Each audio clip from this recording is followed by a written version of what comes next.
Continuando, gente, a nossa loucura a respeito lá dos grupos de algas, né? O segundo bloco, as algas eucariontes pluricelulares, que incluem lá as rodophysias, rojo, red, vermelho, as algas vermelhas, phaeophysias, as algas marrons pardas e clorophysias, as algas verdes. Essas jovenzinhas, moçada, são chamadas de talófitas. Dizer, moçada, que elas são talófitas é dizer que o corpo delas é um talo. Dizer que o corpo delas é um talo é dizer, moçada, que vai ser uma massa pluricelular, onde você não tem diferenciação em raiz, caule e folhas, aqui nesse caso. Ou seja, elas lembram plantas? Lembram, né?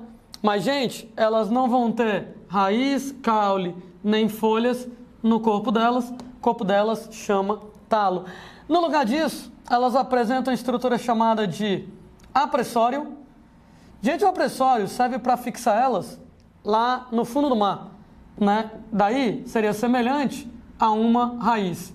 Elas vão ter estipe, semelhante, moçada, ao que é um caule, e elas, moçada, vão apresentar lâminas semelhantes ao que vão ser as folhas.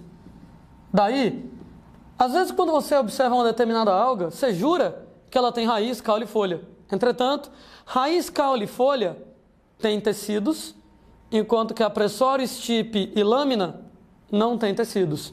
Raiz, caule e folhas têm vasos condutores de seiva, os famosos xilema e floema das aulas de botânica. Apressório, estipe e lâmina não têm vasos condutores de seiva. Então, se alguém questionar qual é a diferença de raiz para apressório, de caule para estipe, de lâmina para folha, raiz, caule e folha têm tecidos, eles vão apresentar, moçada, vasos condutores de seiva, xilema e floema. Apressório, estipe e lâmina não apresentam tecidos, não apresentam vasos condutores de seiva. De modo geral, moçada, essas garotinhas, elas são bentônicas. Opa, Landinho, o que é que você quer dizer quando você fala que elas são bentônicas? A gente, moçada, descreveu para vocês o que era o plâncton. E aí eu vou descrever para vocês o que é o bênton nas aulas de ecologia. Nós vamos voltar a falar sobre isso. O bênton diz respeito a uma comunidade de seres vivos que vão viver, moçada, sobre o solo ou sob o solo, ou seja, em cima ou embaixo, enterrados, sobre ou sob o leito de corpos de água. Quando a gente fala, né, moçada, em corpos de água, estamos falando de mares, de rios, de lagos. Ou seja, enquanto o plâncton é aquela galera que vive flutuando na superfície da água, né? O plâncton é aquela comunidade de seres vivos que vive flutuando na superfície da água. Gente, a galera do bênton, seres vivos que vivem sobre ou sob o leito de mares, rios e lagos, e aí vai. Ou seja, é a galera que vive no mar, no rio, no lago, e é muito pesada, não consegue flutuar, nem consegue nadar. A galera pesadona não consegue flutuar nem nadar, vive lá no chão, vive lá, moçada, sobre, ou volta a dizer sob, enterrado, lá no fundo do mar, por exemplo. Sendo que essa galera do bênton, às vezes pode ser errante, também chamados de vágeis, quando essa galera é móvel. Vamos lá, nada a ver com a aula de algas, mas aí me ajuda a pensar, eu queria exemplo de um organismo que vive no mar, que ele não flutua, que ele não nada, que ele vive caminhando sobre o solo marinho. Ora, moçada, quem respondeu, por exemplo, lá, siri, beleza, moçada? Quem respondeu, por exemplo, lá, ouriço do mar, estrela do mar, pronto, gente. Esses caras vivem sobre o solo marinho, muito pesados para nadar, eles não nadam, eles caminham sobre o solo marinho. Mas, entretanto, nem toda a galera do bênton, ela é errante, ou vágil, né? Tem a moçada que é séssil. A galera que é séssil vai ser exatamente a galera fixa, a galera que vive grudada num determinado lugar. Quando você fala, gente, nessa galera que é fixa, te lembra que alguns animais vivem lá grudados, né, no fundo do mar. É o caso, por exemplo, lá de esponjas, de corais, de anêmonas do mar, e é o caso, fofinhos, de algumas algas aqui nesse caso. Ou seja, essas algas são exatamente chamadas de algas bentônicas. Então existem as algas planctônicas. As algas planctônicas, normalmente microscópicas, vivem flutuando lá na superfície da água. E tem as algas bentônicas. As algas bentônicas, elas vão viver sobre o leito dos mares, rios e lagos, e elas são sésseis, fixas por lá. Inclusive, elas vão ter apressório, né? Exatamente semelhante à raiz, para poder se fixar lá no lugar onde elas estão. Então, a gente tem que essas algas eucariontes pluricelulares, rodofícias, feofícias, clorofícias, elas são bentônicas, tudo bem. Não todas, mas elas são, em sua maioria, bentônicas. Então, fazendo parte do bênton, fixadas lá no fundo do mar. Começamos a descrever cada um dos grupos de maneira mais detalhada, né? Lá vamos nós. Você tem um grupo lá das rodofícias. As rodofícias, elas são fofinhozinhos, as algas vermelhas. Essas garotinhas, elas vão ser pluricelulares. A princípio, né? Tudo bem, deixa eu só descrever melhor. Eucariontes pluricelulares. Algumas poucas delas são unicelulares. Bem pouquinhas. Autótrofos, né? Autótrofos fotossintetizantes, dotadas de clorofilas A e D. Lembrando novamente que todo mundo que faz fotossíntese de modo semelhante às plantas tem clorofila A, é sempre A e alguma outra, aqui A e D. Elas apresentam como pigmentos acessórios ficobilinas. Aliás, são um único grupo de algas que não tem aquele lance dos carotenos e das xantofilas.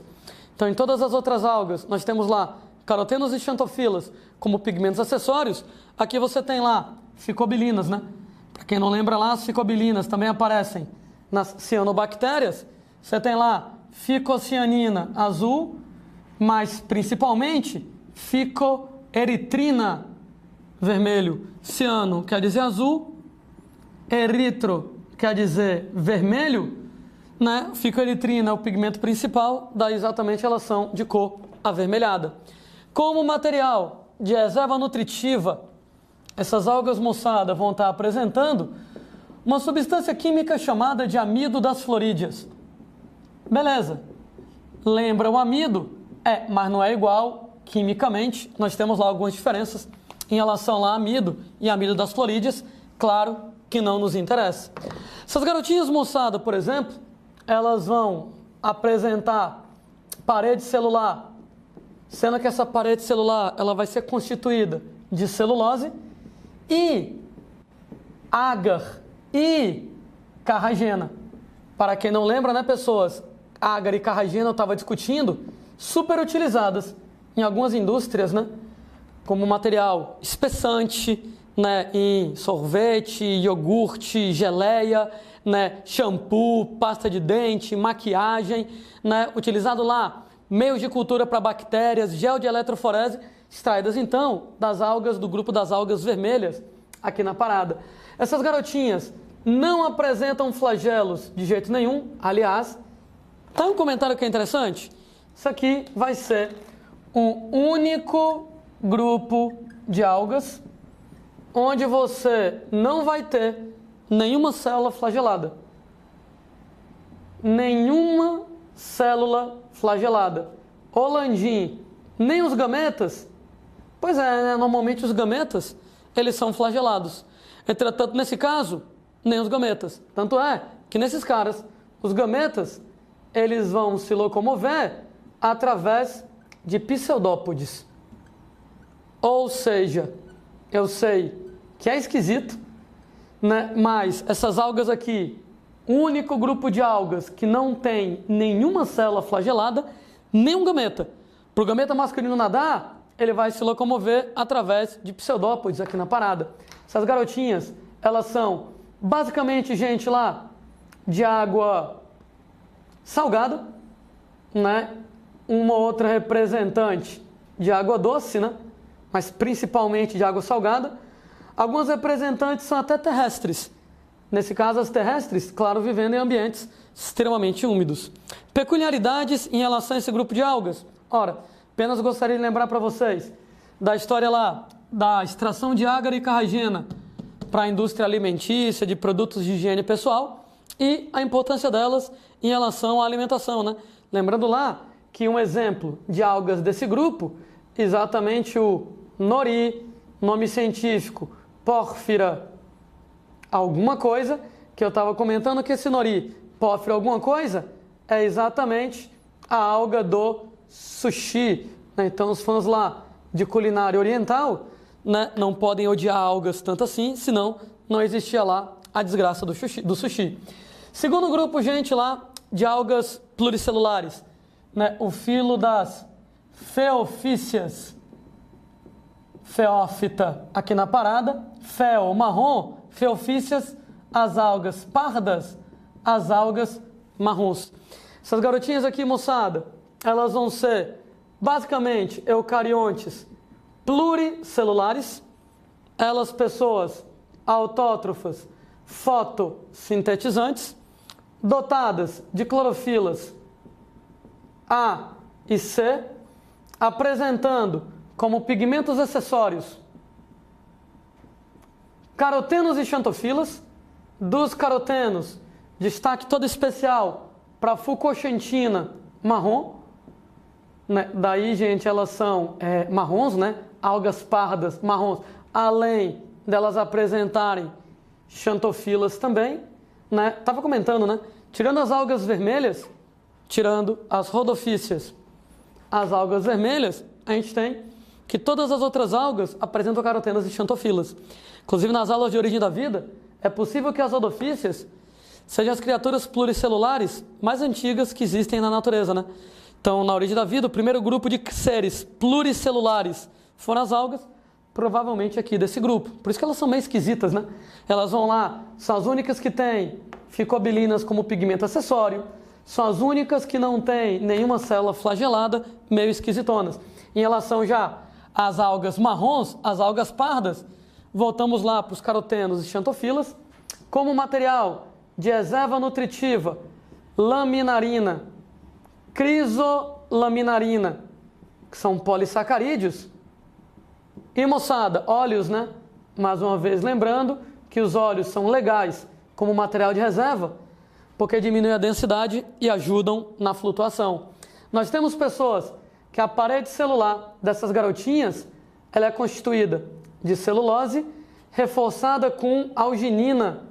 Comentando, moçada, que a alginina também é utilizada lá na indústria de alimentos, produtos de limpeza, né, produtos de higiene pessoal, como espessante, maquiagens, né, materiais de moldagem e odontologia. Falamos um bocadinho a respeito disso aqui. Essas garotas, moçada, algas marrons, elas apresentam flagelos nas células. Elas, pessoas, são exclusivamente de água salgada, ok? Exclusivamente marinhas. Nós não temos representantes de água doce, né? O grupo lá dessas algas pardas não tem representantes de água doce. E, gente, tem umas bichinhas dessas aqui que quem mora em lugares com praia com certeza conhece, que vai ser exatamente o sargaço. Sargaço é uma alga marrom fedorenta que, em algumas épocas do ano, quando tem uma maior quantidade de luz e de nutrientes na água, a fotossíntese delas bomba e com isso elas proliferam muito. E às vezes você vai lá para a praia muito empolgado, tá lá a praia toda emporcalhada de algas do grupo dos sargaços, né? Essas algas aqui, elas apresentam umas bolinhas que o pessoal acha que é fruta, né? Pô, não é, pelo amor de Deus, isso aqui é alga, né? Não tem nem tecido, que dirá órgão, que dirá fruta. Mas essas bolinhas, vesículas de ar, que auxiliam na flutuação, né? Porque elas às vezes são bem grandes, para elas não afundarem com peso, né? Elas vão ter vesículas de ar, bolinhas de ar para flutuação. Também dentro desse grupo, nós temos lá os kelps, onde os kelps, eles são as maiores algas que existem, sendo que essas garotas podem chegar até mais do que 70 metros de comprimento. Gente, algonas aqui nesse caso. Sendo que essas kelps, essas algas gigantescas, elas são um tipo de ecossistema chamados de florestas de kelps. Claro que é um ecossistema marinho, e esses florestas de kelps, basicamente, em águas frias. Em ecologia, a gente vai explicar que águas frias, elas são bem mais ricas em nutrientes do que águas quentes. Então, nós não temos kelps aqui no Brasil, né? Em ambientes onde você tem águas mais frias, você tem lá florestas de kelps, que é um ecossistema extremamente rico, né? Tirando lá os recifes de corais, que os recifes de corais são os ecossistemas de maior biodiversidade em ambiente marinho, as florestas de kelps são o segundo ecossistema de maior biodiversidade em ambientes marinhos. Então, recifes de corais, maior biodiversidade marinha, florestas de kelps, segunda maior biodiversidade marinha. Né? Algumas dessas aí, elas são comestíveis, né? Elas podem ser utilizadas também lá na culinária oriental, elas podem ser utilizadas, moçada, lá como fonte, né, de alguns nutrientes, né? Você tem, moçada, glutamato de sódio, né? Glutamato de sódio a gente falou certa vez, né, que é o princípio lá de funcionamento daqueles temperos, tipo, né, caldo quinor, caldo Maggi, sazon, o tempero do miojo, né, que o glutamato, né, ele tem aquele sabor umami, né, que realça lá o sabor dos alimentos. Então, a principal fonte de glutamato, né, para você extrair, para poder comercializar, seria exatamente as algas pardas do grupo lá do sargaço. Né? Então, a moçada pega aquelas algas que emporcalham a praia, recolhem, extraem vários materiais úteis, né? Alginina, glutamato de sódio, e aí vai. Chegamos, gente, no último dos grupos aqui, né? O grupo lá das clorofíceas. Aqui na conversa, deixa eu escrever assim, clorófita. Então, o grupo lá das clorofíceas, das clorófitas, que são as algas verdes. Lembrando que as algas verdes, elas são as parentes mais próximas das plantas terrestres. Então, elas que têm o maior grau de parentesco dentre todas as algas com as plantas terrestres, porque elas têm algumas características em comum com as plantas terrestres. Agora sim, elas são eucariontes, podem ser unicelulares ou podem ser pluricelulares. Lembrando que as algas, todas elas, sem tecidos, né? Algas não têm tecido, por isso que elas não são consideradas plantas, e sim dentro do reino protista. Sendo pessoas que, quando a gente fala nessas algas, que elas são unicelulares, elas podem ser unicelulares de dois jeitos. Elas podem ser solitárias, quando elas, moçada, vivem literalmente sozinhas, né? O caso, por exemplo, de algas como Clamidomonas. Meu Deus, que nome horroroso. Ok, não se estresse muito com isso agora não. Ou elas podem ser coloniais. Gente, quando você fala que alguém é colonial, quer dizer que você se organiza em colônias, né? Você vai pegar vários amiguinhos seus e vai grudar e viver grudado o tempo inteiro, né? Dentro lá dessas algas, que elas são coloniais, carinhas como, por exemplo, Volvox, né? Vai ser algas coloniais dessas. E elas podem ser pluricelulares. Quando a gente fala lá nas pluricelulares, eita, gente, carinhas como, por exemplo, uva, que é a alface do mar, né? Quem vive em regiões de praia, né? Por exemplo, quem vive aqui em Fortaleza, que nem o Landim, né? De vez em quando lá na praia, você encontra lá algas verdes que lembram alface, alface do mar. Uva, ulotrix, nomes estranhos, cara, mas que de vez em quando aparecem lá nas questões. Espirogira. Rapaz, tem uma música do Jorge Benjó, né? Que ele começa a cantar espirogiro, espirogyro. É um bichinho bonito e verdinho que dá na água. Que plâncton é esse? Que plâncton é esse? Devia estar muito lombrado quando foi lá fazer a porra da letra da música.